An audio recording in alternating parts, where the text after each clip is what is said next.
En 1276, a la muerte de Jaime I, era sucedido en el trono con el título de rey de Aragón, de rey de Valencia y de conde de Barcelona, su hijo Pedro III, llamado el Grande. Y como el rey de Mallorca, Rosellón, Vallespir, Conflent, Carlades, Omelades y de la ciudad y baronía de Montpellier en el sur de Francia, quedaba Jaime II. 2 años antes, en 1274, accedía al trono de Navarra Juana I, con 18 meses de edad. Castellanos y aragoneses y franceses presionaron por casarse con la heredera e incorporar así el reino a sus dominios, pero Isabel, la madre de Juana, era francesa, hija del fallecido rey Luis IX y hermana de Felipe III de Francia, que decidió casarla con su hijo Felipe, boda que tendría lugar en 1284 cuando ella tenía 11 años y él 16. El futuro Felipe IV el Hermoso de Francia se convirtió así en el rey Felipe I de Navarra, conde de Champaña y de Brie. La historia del reino de Navarra queda desde ese momento unida a la historia del reino de Francia. En 1275, Mohamed II, rey de Granada, indicaba a los benimerines que tenían posibilidades de éxito en su lucha contra España y les cedía los puestos de Algeciras y de Tarifa. El 31 de marzo se producía el desembarco de Abu Zayán al mando de las tropas bárbaras en Tarifa.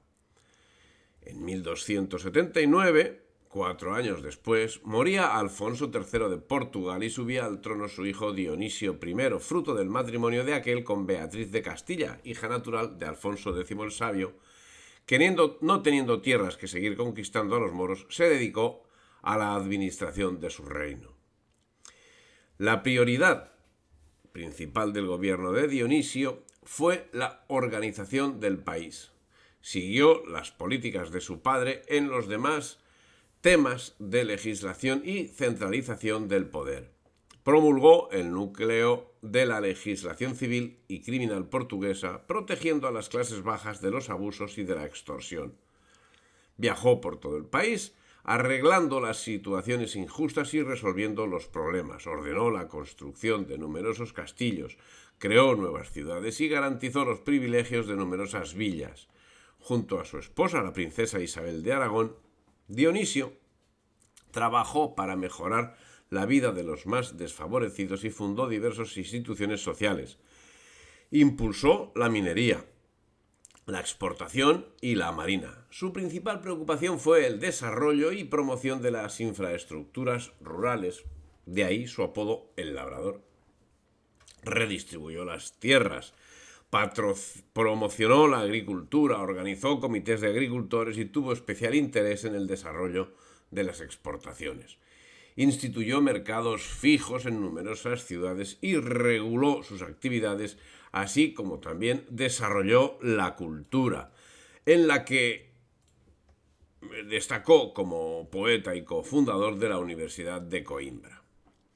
A la par que Aragón perdía frontera con los musulmanes, la abría en el Mediterráneo.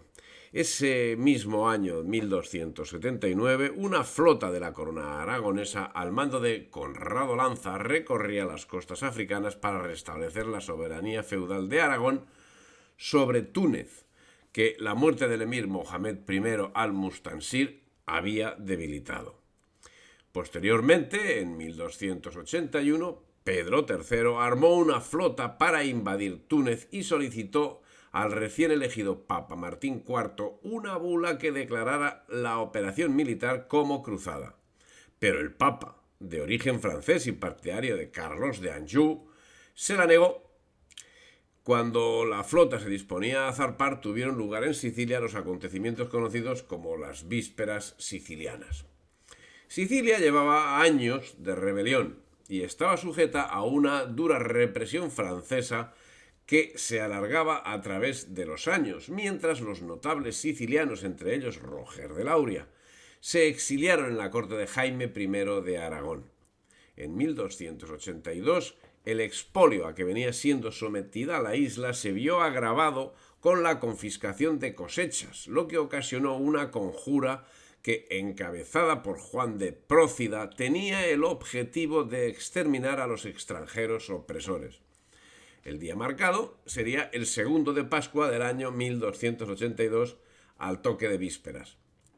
El día en cuestión, y cuando se encontraban reunidos los palermitanos, bastó un pequeño conflicto iniciado por soldados franceses para que diese comienzo una reyerta que acabó masacrándolos y dando lugar a una caza del francés que, al grito de «muerte a los franceses», acabó con más de 2000 soldados muertos y con la declaración de Palermo como comuna independiente, siendo seguido su ejemplo por todas las ciudades. Durante un mes, los sicilianos persiguieron a los franceses, que solo encontraban la salvación en la huida. La flota francesa fue quemada, tras lo cual Carlos de Anjou preparó el asalto mientras los sicilianos pedían protección a Roma, que respondió con la excomunión, dejando como única salida la participación de Pedro III de Aragón, a quien, contando con derechos sucesorios procedentes de su esposa Constanza de Hohenstaufen, hija de Manfredo y nieta, por tanto, del emperador Federico II, le fue ofrecida la corona. El rey aragonés puso entonces su flota rumbo a Sicilia, donde arribó el 30 de agosto de 1282 y donde fue coronado rey en la ciudad de Palermo. Estos hechos, siendo que son singulares, en ningún caso representaron un exabrupto popular, sino que fueron el resultado, la culminación de un proceso histórico iniciado 2 siglos atrás, cuando los normandos conquistaron Sicilia a los musulmanes el año 1091. Pedro III entraba sin enfrentamiento en Mesina el 2 de octubre y el 14 siguiente la flota de Carlos de Anjou se enfrentaba a la de Pedro III, que, al mando de Pedro de Queralt, infligió una dura derrota a los angevines. Sicilia quedaba ligada a la corona de Aragón y escindida de Nápoles, que continuaba bajo poder angevino. Pero no era Francia el único enemigo. El Papa Martín IV excomulgó a Pedro III y levantó contra él una cruzada encabezada por Felipe III, rey de Francia, al tiempo que investía como rey a Carlos de Valois, hijo del rey de Francia, quien llegó a tomar Gerona.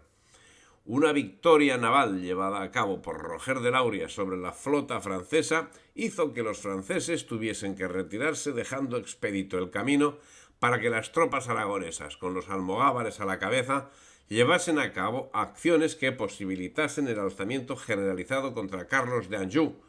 Capitaneados por Guillem Galcerán de Cartellà, vencieron en las batallas de Catona, Solano y Seminara y tomaron Catanzaro en territorio peninsular. Tras su gran victoria, Pedro III se dispuso a enfrentarse a su hermano Jaime II y a su sobrino, el rey Sancho IV de Castilla, que no le habían prestado apoyo durante su conflicto con los franceses, pero su prematura muerte el 11 de noviembre de 1285 lo impidió. Fue el primer rey de Aragón enterrado en Santas Creus. La fidelidad de Sicilia quedó pronto en entredicho y ya en 1283 se produjo un levantamiento anti-aragonés que se reproduciría 2 años después. Le sustituiría en el trono de Aragón su hijo Alfonso III y en el de Sicilia su hijo Jaime II de Mallorca, que no supo o no pudo manejarse en el torbellino de acontecimientos que se destacaron en los años inmediatos. La desesperación le condujo a aliarse con los capetos cuando programaron la invasión de Aragón. Si te ha gustado el vídeo, dale me gusta, difunde y suscríbete al canal.